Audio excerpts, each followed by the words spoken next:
جانتے ہیں کہ نبی سرور عالم صلی اللہ علیہ وآلہ وبارک وسلم کا جو نام اللہ تعالی جل وعلا نے عطا فرمایا وہ محمد ہے۔ محمد کا لفظی معنی ہے الذی یحمد حمدا بعد حمد،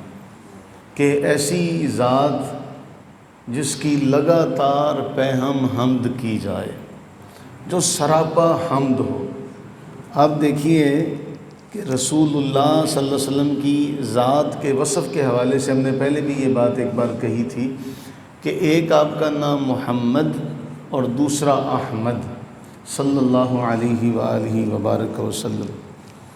اب محمد ایسا معنی ہے، ایسا وصف ہے کہ جب سے کائنات بنی ان اللہ و ملائکتہ یصلون علی النبی،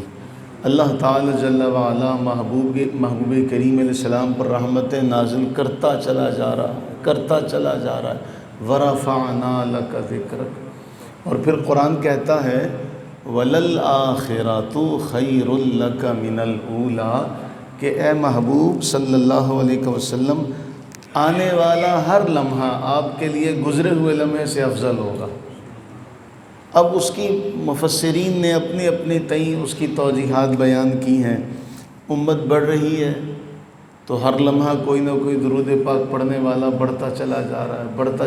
رہا ہے، یہ بھی آپ کے ذکر کا انداز ہے۔ دوسرا، خود رب العالمین جب ان اللہ و ملائکتہ یصلون علی النبی کا مجدہ ہمیں سنا رہا ہے تو اللہ تعالیٰ جل وعلا سے بڑھ کر حضور کی تعریف کون کر سکتا ہے؟ اور پھر ہم بھی کیا عرض کرتے ہیں، اللہ تعالیٰ نے ہمیں حکم دیا اے ایمان والو تم بھی یہ کرو، تو ہم کیا کرتے ہیں؟ ہم کہتے ہیں اے اللہ تو بھیج۔ مفسرین نے یہاں ایک بڑا اہم سوال اٹھایا۔ مفسرین فرماتے ہیں یوں سمجھا جائے کہ آپ سے کوئی شخص کہے، مثلا زید آپ سے کہہ رہا ہے کہ بھئی تم یہ کام کرو، تو آپ کہیں زید تم یہ کام کرو۔ تو مفسرین فرماتے ہیں یہ تو بڑا عجیب سا معاملہ ہے کہ جس نے آپ سے کام کہا آپ اسی کو کہتے ہیں کہ تم یہ کام کرو۔ تو درود پاک میں بلا تشبیہ بلا تمثیل ایسا ہی تو ہو رہا ہے کہ اللہ آپ سے فرما رہا ہے کہ اے ایمان والو صلو علیہ وسلم و تسلیما، تم ان پر درود بھیجا کرو، سلام بھیجا کرو۔ ہم کیا کرتے ہیں؟ اے اللہ تو بھیج، اے اللہ تو بھیج اپنے محبوب کریم سرور عالم صلی اللہ علیہ وسلم پر تو رحمت نازل فرما۔ مفسرین فرماتے ہیں کہ ہمیں تو پتہ ہی نہیں ہے اے اللہ، اے ہمارے پیارے رب، ہمیں تو یہی نہیں پتہ کہ ان کا مقام و مرتبہ کتنا ہے۔ تو جانتا ہے، تو نے ان کو پیدا کیا ہے، اے باری تعالیٰ ان کی شان کے مطابق تو ہی ان پر رحمت نازل فرما۔ ہم تو جانتے ہی نہیں ہیں، تو ہم جب جانتے ہی نہیں ہیں تو ہم ان پر درود کیسے پڑھیں گے، کتنا پڑھیں گے، ہمیں تو پتہ ہی نہیں۔ اس لیے اے اللہ ہم تجھی سے عرض کرتے ہیں تو ہی اپنے محبوب پر رحمت نازل فرما۔ تو محمد کا معنی جس کی حمد کی جائے، لگاتار پہ ہم حمد کی جائے۔ اب ساری باتوں کو ایک طرف رکھیں، دنیا میں ہر لمحہ کہیں نہ کہیں اذان ہو رہی ہے، تو اذان کے اندر جب یہ جملہ پڑھا جا رہا ہے اشہد ان محمد رسول اللہ، تو حضور کی تعریف نہیں ہو رہی۔ پھر درود پاک نماز میں پڑھ رہا ہے کوئی بندہ، تو ہر لمحہ کہیں نہ کہیں دنیا میں روئے زمین پر نماز ہو رہی ہے تو حضور کا ذکر ہو رہا ہے۔ اب بڑی اہم بات جس کی طرف ہم جا رہے ہیں، تو نبی صلی اللہ علیہ وآلہ وسلم کا نام ایسا ہے جس کا معنی ہی یہ ہے کہ جس کی حمد کی جائے۔ اب اس دور کے جو کافر تھے انہوں نے سوچا کہ اس نام کی برائی کریں تو کیا کریں۔ وہ ہمارے دور کے منافقوں سے ان کو پھر بھی کہیں نہ کہیں کوئی عقل تھی، ہمارے دور کے تو منافق اس سے بھی گئے گزرے، تو انہوں نے کہا کہ کیا کریں، کہ کوئی کیسے برائی کریں، جب ہم نام لے لیتے ہیں تو ہم خود ہی تو تعریف کر دیتے ہیں، ہم جب نام لے لیتے ہیں تو خود تعریف کر دیتے ہیں، تو برائی کیسے کریں۔ انہوں نے کہا اچھا ایسا کرتے ہیں، کوئی نام اور رکھتے ہیں۔ تو انہوں نے مزمم نام تجویز کیا، میم زال میم میم، مزمم نام جس کا معنی جس کی مذمت کی جائے، تو وہ مزمم کا نام لیتے اور مزمم کو گالیاں بھی دیتے، برا بھلا بھی کہتے، سب کچھ کرتے۔ نبی صلی اللہ علیہ وسلم نے پتہ ہے کیا فرمایا؟ حضرت ابو ہریرہ کہتے ہیں قال رسول اللہ صلی اللہ علیہ وسلم، رسول اللہ صلی اللہ علیہ وسلم نے فرمایا الا تعجبون کیف یصرف عنی شتم قریش، تمہیں پتہ ہے، تمہیں بتاؤں حیرت والی بات کہ اللہ تعالیٰ جل وعلا نے مجھے کیسے قریش کی ان بری باتوں سے بچایا، کیسے محفوظ رکھا؟ فرمایا یشتمون مذمما وانا محمد، وہ کسی مذمم کو برا بھلا کہتے ہیں، وہ کسی مذمم کا نام لیتے ہیں، کہتے ہیں مذمم ایسا ہے، مذمم ایسا ہے، وہ مذمم کی برائیاں کرتے ہیں، میں تو ہوں ہی محمد، تو میں تو مذمم، میرا تو واسطہ ہی نہیں ہے، تو میرا تو نام ہی محمد ہے، وہ تو کسی مذمم کو برا کہتے ہیں، تو کہتے رہیں، جب میرا نام ہی نہیں ہے، جب اس کا میرے ساتھ کوئی تعلق ہی نہیں ہے تو برا بھلا کہیں۔ اللہ نے میرے نام کو بھی ان کی شرارتوں سے محفوظ رکھا، تو وہ تو کسی مذمم کو برا بھلا کہتے ہیں، میں محمد ہوں، وَيَلْعَنُونَ مُذَمَّمًا وَأَنَا محمد، وہ تو کسی مذمم پر لعن طعن کرتے رہتے ہیں، باتیں کرتے رہتے ہیں، میرا تو نام ہی محمد ہے، تو وہ مذمم جانے، جس کو وہ کہتے ہوں گے وہ پتہ ہوگا اس کو، میں تو محمد ہوں۔ اللہ تعالیٰ جل وعلا نے محبوب کا نام بھی ایسا رکھا کہ